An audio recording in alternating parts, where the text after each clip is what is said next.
just to get us started here with a first question, um, because I hadn't thought about, I don't think I'd heard of any new proposals for national parks in quite some time. I think Gary McFarland and maybe some others in Idaho had mentioned Hell's Canyon as a viable potential national park at some point, or national monument. And then just thinking about that, then also seeing the list of bullet points that Restore the Northwoods has been able to accomplish, including that national monument designation. And I think that's, as far as I remember, at least in the popular media, I think Biden just did this recently, just did a couple new national monuments Right. in the West. And so I'm curious, I'm intrigued by what you guys are up to. And so, yeah, I guess maybe a first question from me, unless you want to jump in and ask something, Michael. Just dive right in. No, that I mean, I've come to the same basic conclusion. You got to do defense in this business, but endless defense is a losing battle. You gain a little bit, then you go slide backwards another 2 steps, and you gain a little bit, and then you slide back, and that's how. I've been doing this for 35 years. That's all I see is that the defensive battles are never permanent. They cycle around and they come up with a new way to do the same thing. And so the things that I've seen in my days that are permanent are national parks, national monuments, wilderness, things like that. And they're still, I worked on Michigan wilderness in the late 1980s, and those areas are still there. They're still intact. The rest of the national forests in Michigan, they've been hacking away, they've been logging, they've been clearing for wildlife, et cetera. So I'm all for defensive efforts. You got to do them, but I think Yeah, most of my energy now is positive. And national parks, people love national parks and monuments, which are in the same basic basket. Um, and so why aren't we taking advantage of the fact that these are popular strategies? And some people are, and they're succeeding where they try it, like these new national monuments here, where people are getting. Now, unfortunately, they're leaving them under the BLM and so forth, which is so it's only a half protection, but it's a step in the right direction. So I'm yeah, all for any way to get areas more protected. In wilderness, there's still actually, as you know, a lot of areas in the West that can qualify, but in the East, there's very little. So that right. isn't really going to do us much good anywhere but in the West. And designating national parks, you can designate wilderness at the same time. It's going to be in the same legislation, which has been done before. So it's not at all impossible. You could just, you know, have an overlay over the park of wilderness and all the roadless areas. So we've been doing, we haven't unveiled it yet. I think I talk about this in some of my articles and so forth, but it takes a long time. I've been working on new national parks now for about 20 years on a national campaign. And so we have 100 areas that we've identified and that we think could be national parks. They're all qualified. There's no question about it for national park or monument. And every state has at least one. But there are a lot of areas that we've proposed that have been proposed before. And Hell's Canyon is on the list, and that was proposed originally as a national park. Sawtooth is another one in Idaho that was proposed as a national park. They got part way there, but they're logging and doing other stupid stuff there. Yeah, Then you got areas like, one of the areas is a salmon sellway. All the roadless areas, the wilderness, everything that connects the whole thing together. So you could do 4.5 million acre national park, which would include, much of the Clearwater and all the other areas that are constantly in danger. Most people don't know what's going on out there. There's no cognizance. Of course, the Idaho state agencies and politicians are super hostile Right. But that's the way it is in all rural areas, pretty much. I mean, it's so, but there's a huge constituency for parks. So Yeah. you sort of raise the boats by getting a bunch of other people involved. These are federal lands, as we all know. So that's what we're in the next month or two.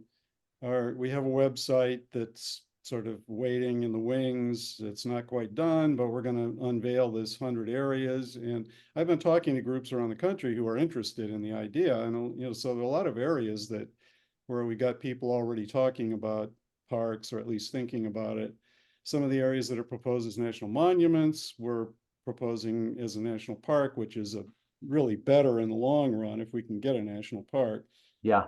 Um, like Range of Light. I don't know if you've heard about that. It's a proposal in California, taking off on John Muir's Range of Light. So this would be connecting Yosemite um, with Sequoia, Kings Canyon National Parks. That whole stretch in there, about 1.5 million acres, is national forest. And of course, they're not protecting it very well. They're grazing and they're doing some logging and they've got some ORVs. And so that's been proposed by a local group as a national monument. And it hasn't gotten a lot of national press, though. Now, if Yeah. we put it, on a list of a top 100 areas, all of a sudden, I think we can get attention to places all around the country. So that's Gotcha. what I'm spending most of my efforts on right now. Is your strategy flexible regarding, you know, what's the chance of getting all of these done at once versus piecemeal? Do you have a prioritized kind of list? I did look at your top 12, and maybe that's the prioritized top 12 there. No, those were actually just sort of picked to have geographic diversity, really. Okay. Picking 12 out of 100, the 100 was difficult. I mean, Yeah. I've got like 300 or 400 areas that could qualify. So there are all kinds of areas that aren't on the list that could make the list. But if you're only going for 100, which I think is a reasonable way to start, and also if you want to do it geographically diverse, there are areas in the east that are fairly small.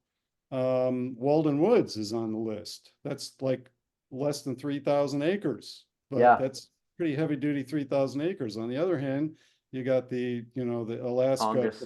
Petroleum Reserve Right. of 42 million acres, or 42, 20, 28, 24. Anyway, it's Massive. big. Yeah. It's And then huge. Tonga Does is that 17. include Tashekpuk Lake? Yeah, yeah. Yeah.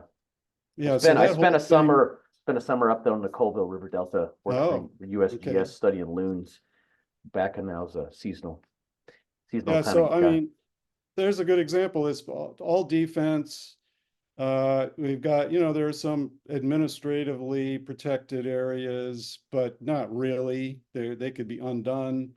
There's, the area is clearly just world-class wildland that should be a national park, but nobody knows about it. Nobody's following this closely, except the oil and gas industries. They are.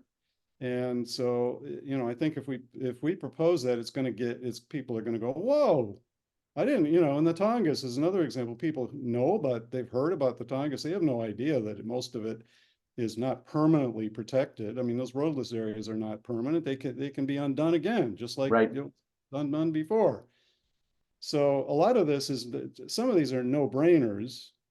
There are in the East, though, you have to be really more creative to try to patch things together. A You've lot probably of got more broad public support in the East, though, right? Well, that's the thing and doing a 50 state thing, all of a sudden you've got, Finger Lakes is a proposal in New York, which is Yeah. not a huge area, but there's a small national forest, which they're butchering. But there's the Finger Lakes Trail, there are state lands, you could link this all together. People in New York City would probably say, whoa, that's a great idea. Oh yeah, oh, and there are other areas, huh? Oh, that's interesting. And Yeah. so I think, and then there are members of Congress from who really are national park fans even now, even with this current do nothing Congress. So getting them involved, they can start pulling things forward. I think what I think, to me, it's really it's whatever works, but so there are some places where they may even be able to pass a bill to create a new park on their own. If they can, Right. that's great. But to me, the way we're gonna, most of these areas, the way to do it is an omnibus bill that includes as many as possible in one big bill, which has been done before. This is not the first time omnibus bills have happened. And NAREPA is basically an omnibus, a regional omnibus bill. That's what they Yeah. did. Right. But there have been national park versions of such a bill. There have been a couple nationwide wilderness bills that were omnibus wilderness bills. So to me, what we do is we, pile on as many areas as we can that are sort of ready. Then, probably have studies of other areas. Other areas we could maybe are somewhat ready to go. Maybe that we just take a bill that's already put together and just slap it into the omnibus bill. That's how they do these. And I think and I think we got to say to people, this is supposedly, we have a global emergency, climate, biodiversity, and public well-being, and we supposedly are supporting 30 by 30. We're not doing anything to seriously get there. Yeah. This would not, even this wouldn't get us 100 areas. This would get us to about 21% by my reckoning, which would be good. Right. But right now we're only at like, 15, 16% really. It's might not even be that much. I think that's an optimistic number in the Yes. US. So one of the things I'm constantly thinking about is what arguments are the most convincing to the public at large as an educator, and just looking through your case for more mature forests and for national parks. I was just thinking about and trying to do some psychoanalysis of the general public at the same time. I really your point regarding um the lack of need for early successional habitats was really convincing. I thought that was a great point. No, But I still get the sense that the public at large is not, and this seems to be borne out so far. Climate change is such a broad thing that they can't bring it down to their living room, and so to me, it still strikes me as not the most compelling case. What do you lead with in a public campaign like this? I would think biodiversity. I've come down to over and over and over again, making these arguments for decades, is it's a three-legged stool. It's all three. It's climate, biodiversity, and people. One of the arguments that is the most effective, which to me is not the reason I'm doing it, but is the old national parks are being loved to death thing. Right.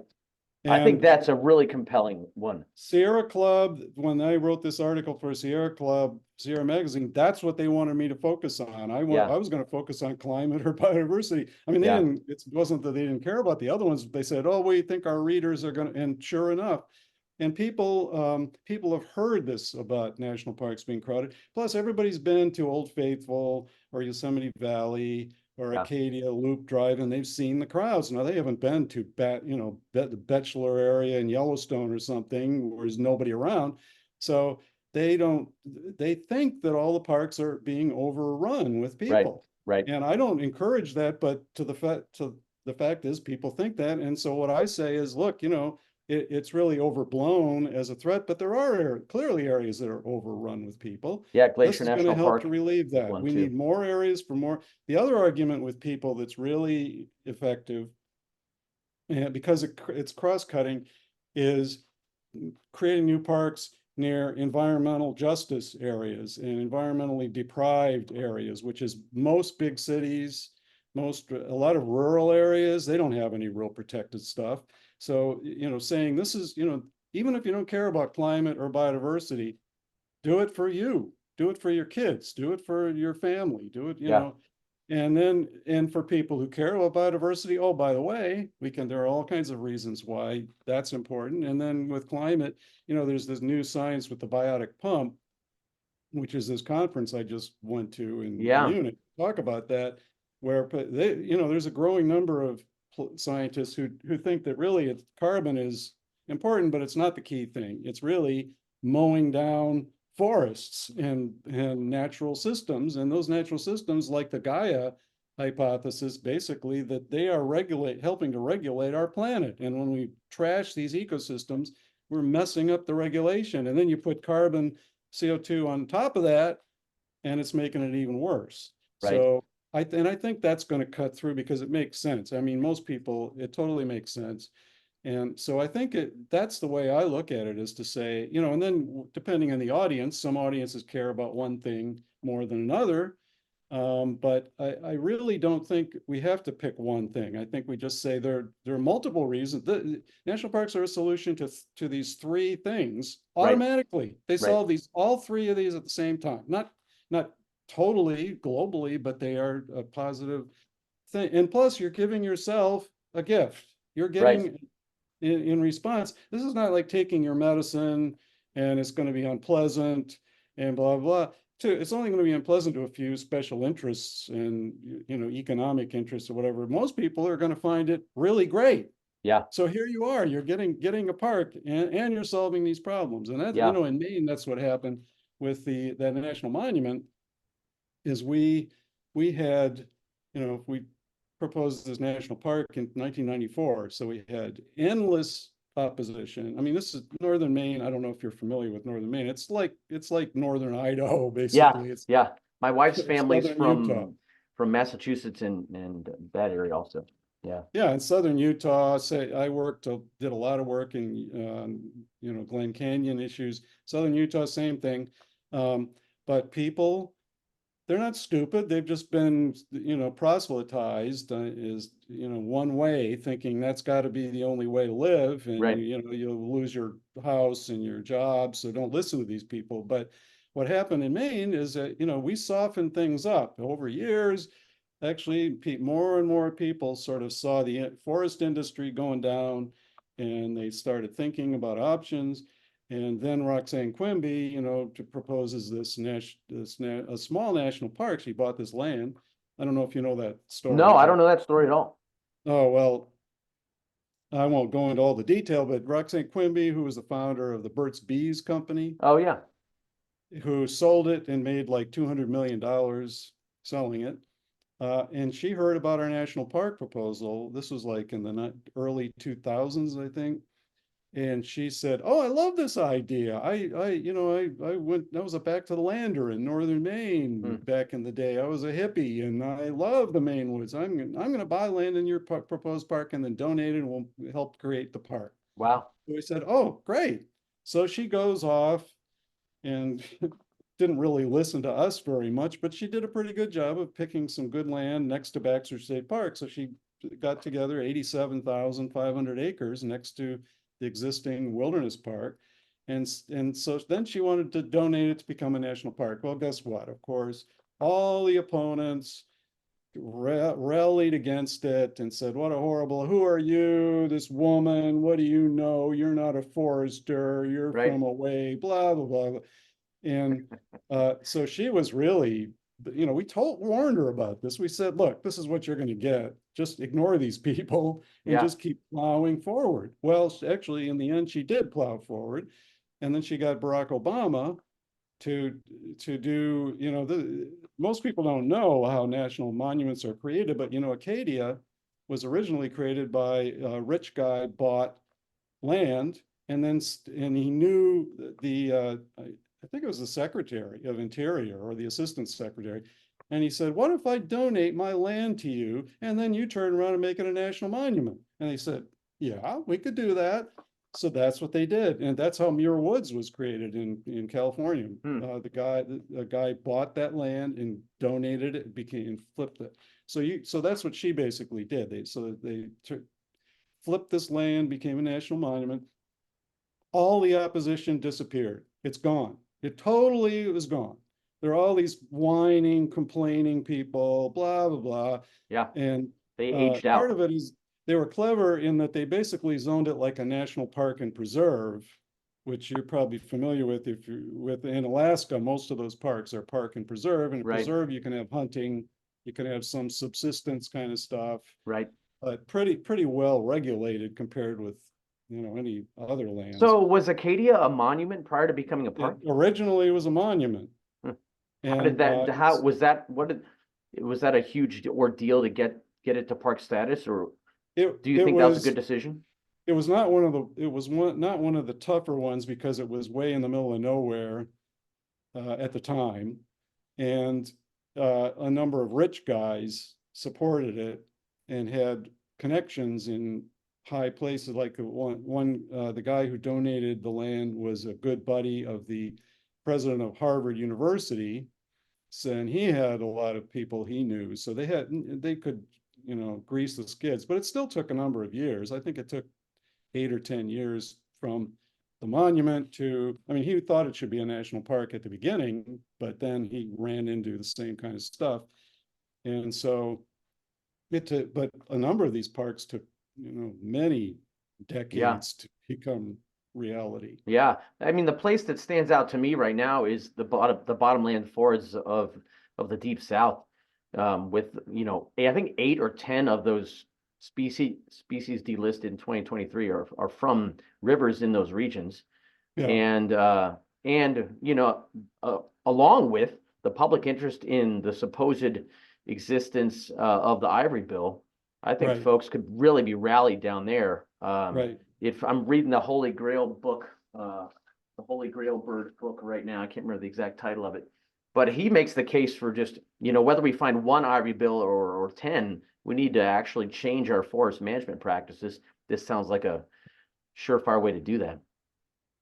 Well, basically, our proposal takes out most of the eastern national forests. Most of them would become national parks. There's really not going to be much left if this list becomes, there are a few because they're a little too much in terms of spreading it across all the states. But for example, and then there are other, like one of the proposals is a Mobile Basin National Park, which would include the Mobile Tensaw Bottomlands, which has been proposed as a national park for a long time, but Yeah. also some of those rivers that flow into that, just what you're talking about, are super biodiverse.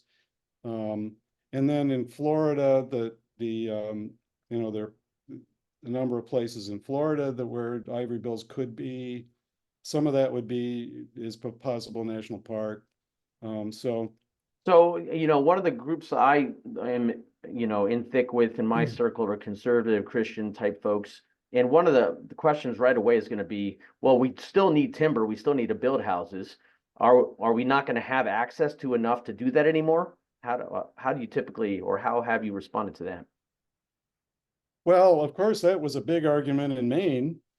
And the response was, the fact is the industry is not sustainable because they're overcutting in so many places and we're overusing, we're wasting, we're not recycling, we're not using it carefully.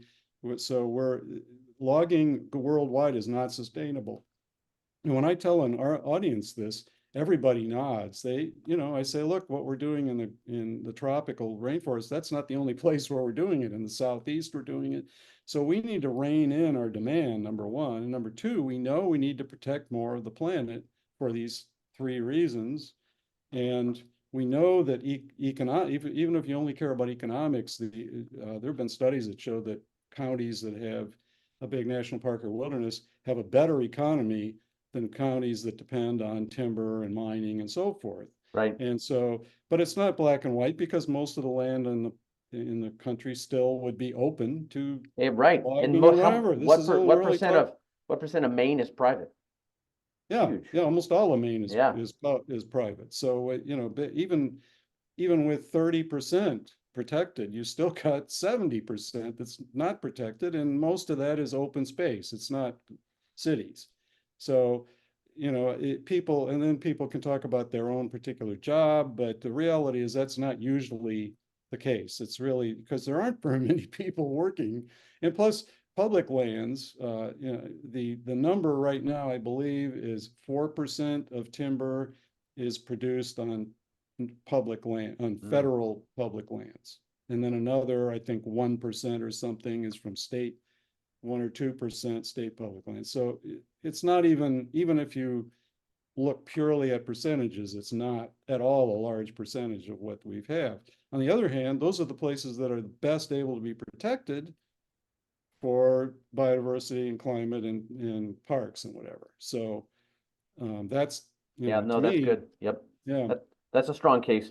Yeah, I think the Richard Louv, the national park solved the Richard Louv problem too. You know, Last Child in the Woods book that came out maybe 20 years ago and is a big hit. Just your kids are on a screen and they're disconnected from their environment and they don't even know where their groceries come from. I think that resonates with a lot of people yeah. today also. Well, one of the big arguments, in fact, probably the winning argument, I don't know if you've heard about they're expanding the San Gabriel National Monument in California, right outside of LA. And it was originally designated, I think Obama did it in his last year or so, but then they enlarged it, which is what I said originally. Why don't they make it bigger? And they did. Well, the main reason, or at least the politically main reason, is they're saying this is right outside LA. We've got all these, Latino and other groups of people who don't have a lot of money, who can't afford to go to far away to national parks. This is right nearby. This is really important to them. This is their backyard, in effect. And that is a winning argument. That Absolutely. just blew away the opposition I, basically to that. And there are a lot yeah, of other places like that. so park versus preserve, because I think I agree. Um, Access for hiking, hunting, and fishing, that resonates with people too. Is that excluded? That's excluded if it's not a park and preserve, correct? A park allows fishing. Okay, It doesn't allow hunting, doesn't allow ORVs, doesn't allow any resource extractive things. Although in Alaska, they allow subsistence, but I wouldn't be hot on shipping that down to the lower 48. But the reality is my argument, and this was used in Maine, even though it's a national monument, they were originally going to do a park and preserve in Maine. And they basically did it in effect the same thing by splitting the national monument. Half of it allows hunting and there's a snowmobile trail that goes through, and then the other half is like a national park. And my argument to people, which pretty much people go, oh, okay, is if you don't have a national park, nobody's ever going to hear about this place. And I that's tell absolutely people, right. yeah, I say, you could name a half dozen national parks, right? And they go, oh yeah, Yellowstone. Then I say, name one national preserve. Nobody can name one national preserve. So I tell them, you're not going to be in the National Geographic National Parks book because if it's a national park and preserve, it will be in there because of the Right. park. So even if you have much of it as a preserve, you need a national park because number one, ecologically, it's good to have areas that are off limits to hunting. And in fact, it's legendary that, if you want big game, go to the areas outside of Yellowstone and wait for the elk to leave Yellowstone. They're going to be a lot bigger probably than a lot of the elk you'll find outside of Yellowstone. So people generally, now hunting groups that are obsessed with, they want everything, they don't, they're not convinced, but normal people, same with ORVs, you can have, it's not, I don't like ORVs particularly, but like Big Cypress National Preserve in Florida, that was one of the first two national preserves, and the reason was ORVs mainly. And there were also some oil and gas rights that were pre-existing that they couldn't afford or didn't want to afford to buy at the time. So Yeah. they made it a preserve. But the reason they did, they already had Everglades, so it was not as big a problem in terms of marketing. But Big Thicket in Texas is like that. Most people have never heard of Big Thicket, even though Right. it's an amazing place. Burgers. Yeah, so that could be that's we have one of the parks would be Piney Woods, which would be Big Thicket and those national forests in Texas. That would all be national park and preserve. You'd have to have preserve. Yeah. So, yeah.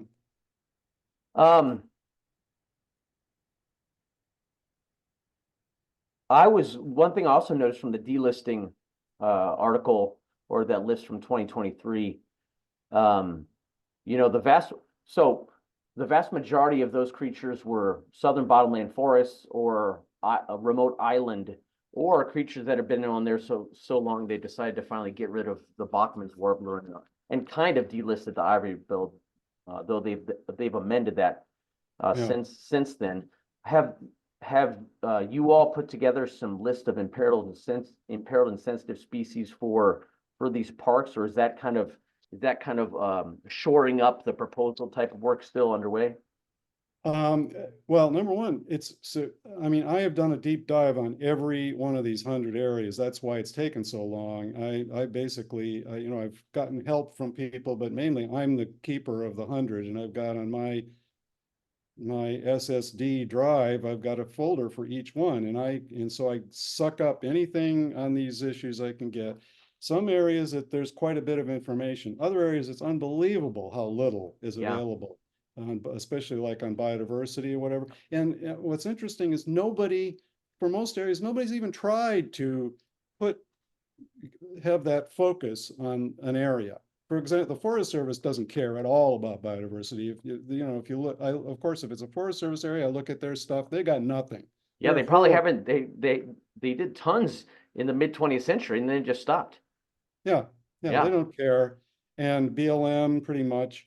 Um, So, but you got Nature Conservancy for all the negative stuff they do. They've got some good scientists, and they've got in some areas they've compiled a lot of good information, and some states have compiled some good information.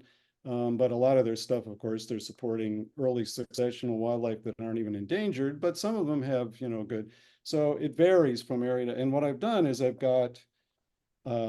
not done with these, but I've got a short summary version, which is a little longer than what was in that Sierra Club article, just a very short blurb.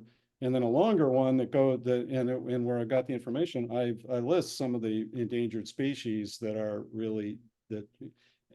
key to this area, and have a link and have, to the original and all that stuff. So it really varies a lot.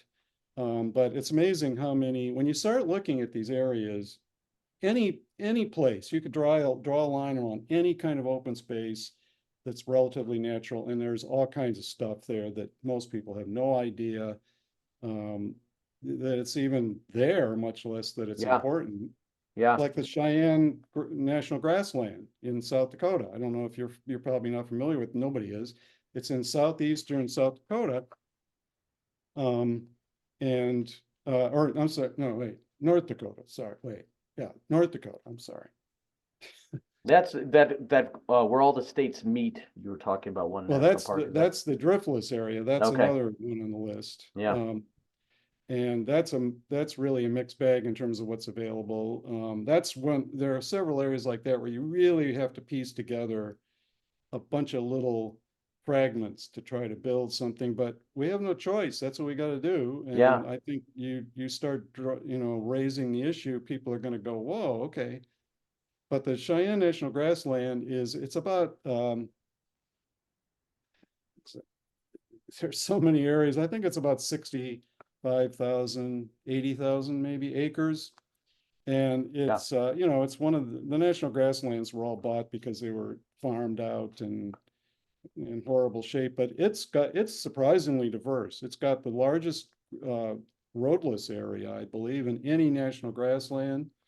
It's in the boonies. There's nobody there. Right, They're grazing, but it's got a number of endangered species. right. The North Country Trail goes through there. After you It's go to Rushmore and Sturgis, head to the grassland. Yeah, Right, I mean, there are loads of these places that nobody knows about right. that are just No, I obvious. think They're I so think that obvious. think that lack of a name is huge in people's minds. They just write those Yeah, places off, and that's the place they drive through to get to somewhere else more interesting. yeah, yeah. Um, So yeah. yeah. So So endangered species is a major argument, and yeah, definitely wherever grasslands. possible, we need to raise that for people because again, it's surprising how little is those, how little information on that is. I don't think it's deliberate. They just know, there's nobody who really cares who's focusing on that area. There Right, probably is some guy who right. who knows it, who's He's done out there twice research. a week. Right. Absolutely. I mean, this is what the other thing, raising the flag, I've already just poking around, unearthed a lot of people I Yeah, didn't know who yeah. popped up and said, oh, I heard about this thing. Well, I've been focusing on this area for, years. And so I think there are going to be a lot of people like that who pop up who know way more than I do about these areas. Right. Yeah. Yeah, so that, that kind of leads to my next question. Where are you at as far as strategy goes? And kind of just to be a little bit cynical and maybe playing devil's advocate, in my mind, Narepa's like ain't gonna happen. I hate to say that because I love Gary and I love all those guys, but it's just not going to happen. And one of the main reasons is it's rural Intermountain West, and the politics and the demographic is never going to allow for it. Secondly, it's wilderness as opposed to national Yeah. parks, and all anyone sees is a big metal gate up that no one's allowed in when you say the word wilderness. Right. And so, what's the strategy? Uh, and how far along and where do you need help to bring this idea to fruition? Well, I mean, I've been following Arepa from its birth, basically. And yeah, I say more power to anybody who's working for the right thing. And that has built a lot of a constituency too. I mean, that's the That's thing, valid. like in Maine, it's not like black and white, either turn it off or turn it on. It's like, you build awareness. So a lot of these areas have a constituency as a result of I think, of that legislation. Yeah. And I haven't figured it out, but a good portion of Narepa would be covered in our proposed national parks. So we're proposing that all of the greater Yellowstone, all the public lands in greater Yellowstone would be a Yellowstone National Park, aside from Grand Teton National Park. So that would be about 13 million acre park. And that includes a huge amount of the Yeah. Narepa areas. Salmon Selway, they literally have a Salmon Selway map to go with Narepa. Almost the entire thing would be a part of the Salmon Selway. And then we're proposing, we connected with folks working on Craters of the Moon who want to expand that and make that a national park. That an expanded Craters of the Moon would take in like the Pioneers Range and others sort of southwest of Sawtooth, and then Sawtooth, that area would be Boulder White Clouds would be a part of Sawtooth. And so it doesn't take out everything, but some big chunks of Narepa would be taken care of. Yeah. And you could make instant wilderness. All those areas could be designated as wilderness at the same time.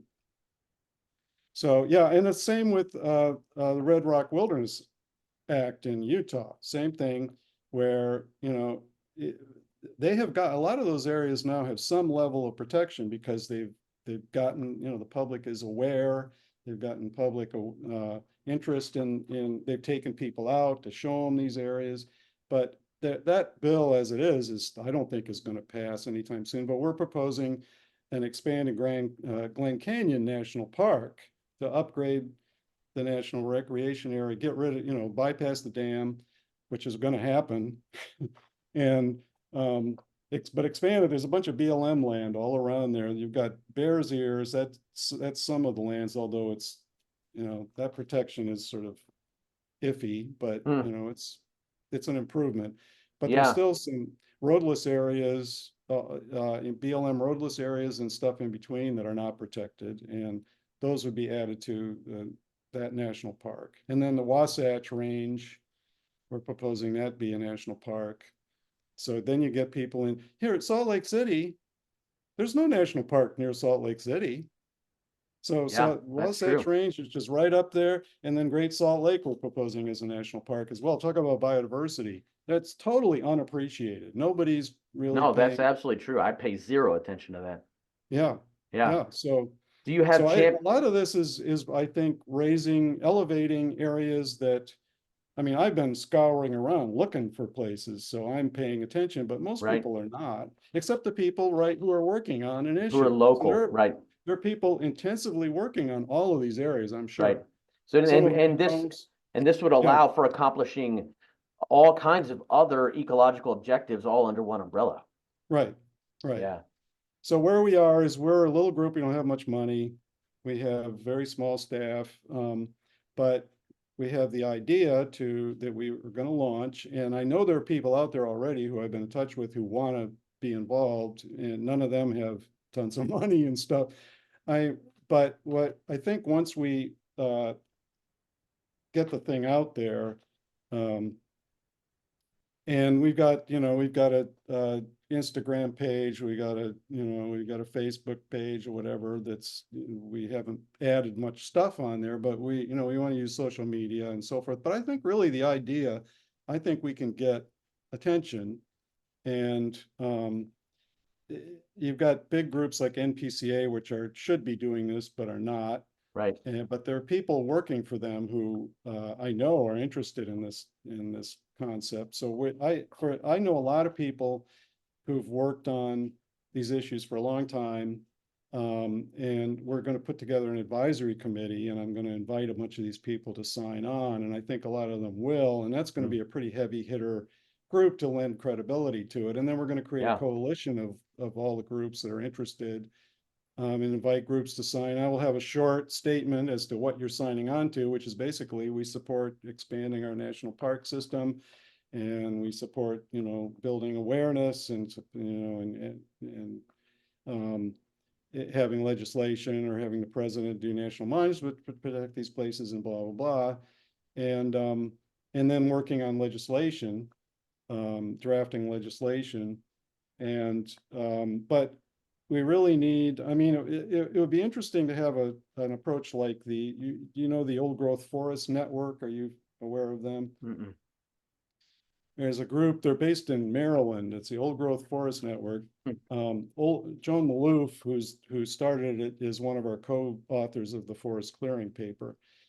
And their whole thing is to they have these old growth forests or future old growth in places that don't have any, and having one at least in every town or every county, I'm sorry, in the US that has forest, is to designate at least one area as an old growth forest and have this network of group of people who are interested in old growth, who are working together, and they have there's a person for each, at least for each of these areas.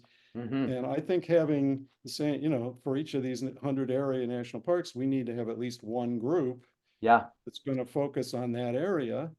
And because I can't do it. And no, you can't have this as a centralized thing. It's not going to work. Right. It has to be.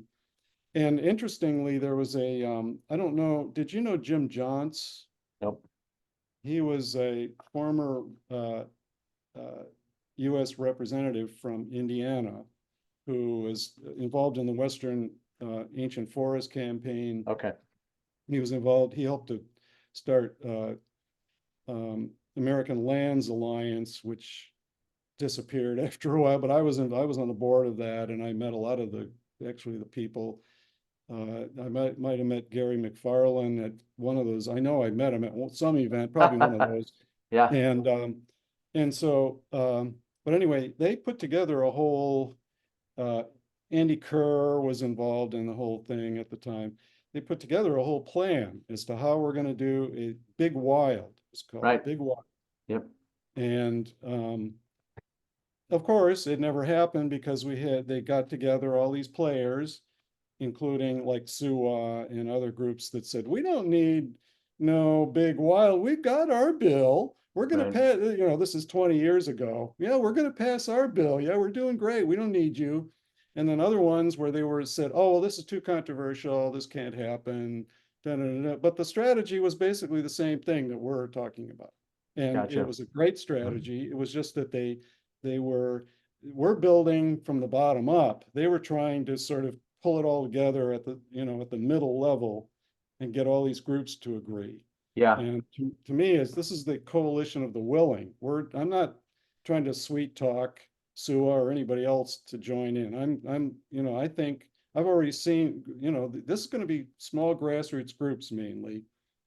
But interestingly, Sierra Club, some of their chapters are interested in some of these areas. So I don't think I'm not writing them off, but they're going to have to see some motion before they sign on. Right. And that's fine. I'm not going to say, oh, please, yes, we'll talk about national conservation areas too, even though they're worthless and they don't do anything. And we'll still, we'll have bio, whatever, fake parks and whatever, which is what we'd have to do to get some of these players on board. Right. Well, it's taken, 40 years plus to get any action on the lower Snake River dams. And now all of a sudden, the state of Yes, Idaho exactly, senators and Trout Unlimited coming out as exactly, an activist organization now. right. They just Right. needed to see progress. That's exactly, I mean, I worked for the Wilderness Society back in the day, and that's exactly how they operated. They were not, they basically, I ended up leaving because they didn't like the fact that I was leading the charge on a big national park or something like that in the Maine woods. They said, "Oh, no, that's too controversial." And we have a couple of board members who have ties to the forest industry who think are worried about it and Yeah, blah, blah, blah. And, that was then, and that was when they were better. Now they're totally they've lost any vision now. And huh? many of the national groups are like that. But I think their members are not. I think Right. most of their members totally would agree with what we're talking about. And a lot of their staff probably secretly at least would. But what are they going to do? They don't have control. I don't at all think it's impossible to get them on board. And unlike some, they're grassroots people who just hate the national groups because they say, oh, they've screwed us, and which they have a lot of times. But I just think about their members. They've got thousands and thousands, millions of members. No, that's smart. That's what we ought to be thinking about Right. is getting to their members, and their members will hear about this if we get it out there. Yeah. And let the members start asking, gee, is NPCA supporting this park proposal? Yeah. Why not? Yeah. Gee, so. That's well, I'm inspired. Is there someone like Ken Burns would just be like the perfect champion for something like this. We've been indirectly, well, directly, I think Jim St. Pierre at a book signing talked to him briefly, and yeah, I mean, he knows that we're doing something, and he's supportive, and he's very involved and very supportive of the Walden Woods project in Walden Woods, and Walden Woods is one of our parks. Yeah. And the Walden Woods project, Kathy Anderson, who's the head of that, really is on our board and really likes the idea. So they don't want to get too far out, but I think we can get there's the Thoreau Society is an international organization. The Thoreauvians are all over the place. Oh yeah. And I think, to me, that's going to be a real rallying cry to Yeah. talk about that. No, I was excited to read that. My wife was born in Exeter, New Hampshire, and lived in Durham for a long time. And so those places are really special to her. Her parents were both born in Boston, Quincy area. Yep. Cool. Well, so I'm looking for getting into any type of conservation work that I think is actually making a difference either as an ED or as an education director or in some other type of capacity. So if you hear of anything or if I can be of help to you guys in any way, love to. Well, if you want, I will make sure you're on our list to get when I send out stuff. And Yeah. we're not, we're building this thing from the ground up, and I'm hoping that we can I mean, all the people I work with have heard me so many times, they go, yeah, yeah, yeah. But I really think this is the kind of issue that can open up a whole new sphere of potential supporters and funding and members and whatever. And it's not magical, but nobody's talking about this it's unbelievable. No, there's no group talking No, about this is the first that I've heard of it. I think I'm encouraged. I'm encouraged with the state of public interest in these issues right now. Marine conservation stuff's at an yeah, all-time high. Dam yeah, removals at an all-time high. I think we can piggyback on people my age and younger are just on board. I think right. philosophically. But people need some coherent overarching strategy. That's Right. the And the problem, is we national got all these park. individual things here Yeah. and there and everywhere, and people are going, well, what can I do? How do I, what does this have to do with me living in New York City? And, yes, that sounds great, but how, now I got to go to work. What would you say if someone were to ask, would could tribes be co-managers of this and this national park. What's your gut, or what are your thoughts on that idea? That's bound to be happening here in the next 10 years.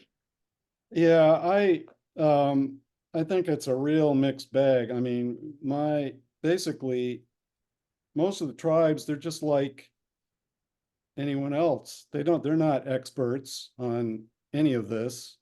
Some of the tribes have some people who really care about a particular place Right, and know it. And so I think having them engaged in a positive way as not running the show, but as being, advisors and being in the loop and helping. I mean, I'm all for that. I think right, the problem comes with the land back stuff with, yeah, let's give the national parks back. right, Well, what's going to happen if you do that? It's not going to be more protected. It's going to be right. less protected. And does that really help the tribal members? I don't think so. So Yeah, to me, definitely bringing them into the discussion and having a positive impact and some, co-management, whatever it's called, where they I mean, for example, in some national parks, there's a local advisory committee of citizens. Cape Cod, I think they got rid of it, which they didn't really need to, but they had a local citizen advisory committee where they had to be in the loop on all the decisions. They didn't have the final say right. because it's public They got land, but consulted though. they were engaged and I think that kind of thing is a good thing. Yeah, So it's not an either or. yeah. And it's kind of, it's being tried in different ways. We'll see what works and what doesn't, but No, that's a good response. I really appreciated Werthner's the Indian Iron Curtain hmm. article. Because no one Yeah, even well, thinks George about and I those talk things. about this. I'm We talk sure. about this all the time. I And bet. I I mean, bet. and he's, I'd love to be in the room at some point during that next conversation. he, he's kind of, he's a worrier. So he really is afraid that this is going to lead to large areas being given to some tribe and then they'll go clear cut everything, which has happened in the past. I don't think most natives want that. I think we've got basically a really pushy minority of people who are out there loudly saying all this stuff. And then you got these college professors who are getting grants to say, yeah, yeah, blah, land back, blah, blah, blah. But most people they don't even know about this. Right. And so that doesn't mean some damage isn't going to be done. But in fact, I said to George, new national parks is really a vaccine against a lot of this stuff, because if you propose an area as a national park, everybody knows what that is. Everybody's going to say, yeah, national park. And then what are they going to do? Go, no, no, no, we don't want a national park. Just give it to us instead. If people are going to go, what? What do you Yeah. mean? No, And it's the perfect psychosocial construct for people because we can wrap our heads around national parks and everyone loves them. I mean, right. they're part of our culture and heritage. And Uh, you- yeah, when we first proposed the Maine Woods National Park, I know you probably have to go, but we sat in a room, the board, and I said, I think we need to propose a big national park in the Maine Woods. We've been talking about protection. I've been looking at this at the Wilderness Society before we created Restore the North Woods. And I think we need a new national park. And so a couple of people said, I'm all for, that idea, but isn't it controversial? Maybe we should talk about, national forest probably isn't great because we know all the problems with, what if we talk about like a national biodiversity area or a national, conservation protected area, and I said, nobody has ever heard of, nobody knows what that is. You start right off, people are going to not know what you're even talking about. You're going to have to explain what it is. Yep. If you say national park, people immediately know what it is, and they all have positive. They think about, oh yeah, Yellowstone. Oh yeah, Yeah. family vacation. Oh, camping. Yeah. They Oh think yeah, that about was so much. TR and Chevy Chase. Yeah, and yeah, and I said that's to me that blows away any other. There's no other option that comes close to that. You immediately just say the word, and people know what you're talking. And they said, yeah, you're right. Let's go for a national park. So we did. Cool. So Yeah, I was anyway, gonna say the one place where I know that tribe involvement has been pretty detrimental is up on the North Slope. In that National Petroleum Reserve or adjacent lands, those lands that were basically rented to Arco and these other oil companies for yeah, a century yeah. for dollars. Well, the problem is that you've got, I mean, I just think of it, it's just like a small town, some reservation, it's like, some of the, basically my town has probably as many people as some of these reservations or uh, native corporations, but who runs it? You got the money guys who probably, they went to college or something. They come back and they say, "We'll take care of the business. Don't worry. We're talking to Arco. We're going to make a bunch of money. Don't worry. They'll Yeah, protect everything. You're going to get a bunch of money from this. What other option have you got? You're hurting. You need a new snowmobile, blah, blah, blah." And these guys basically run the show. yeah, And I think there are probably a lot of people in the tribes who don't like these guys and actually aren't thrilled with the way things have turned out, but they go, well, who am I? What am I going to do? right. And I think like I've seen some things where they clear cut, they got land and then clear cut the whole thing. And then they talk to people in the tribe and they go, gee, that really didn't, I really wish they hadn't done that. I didn't realize that's what we were signing up for. And so I just think we should not assume that tribal people are on the wrong side, but we Yeah, should know that there are political players in the tribes and working with the tribes who are on the wrong side, who definitely don't want to do the right thing. So yeah. we don't let them get control of any of this. That's My, that's the bad thing, I think. right But on. so anyway, Hey, Michael, thanks, man. This no, is thank fun. you. Yeah. Yeah, Well, I'm yeah. gonna sign up to get your info Okay. and look forward to chatting with you in the future sometime. Well, we're gonna need help. So the only Yeah, question is what? keep me in mind. All right. All right. Sounds good. All right. All right. Take it Thank easy. you. All right. See ya. Talk to you soon.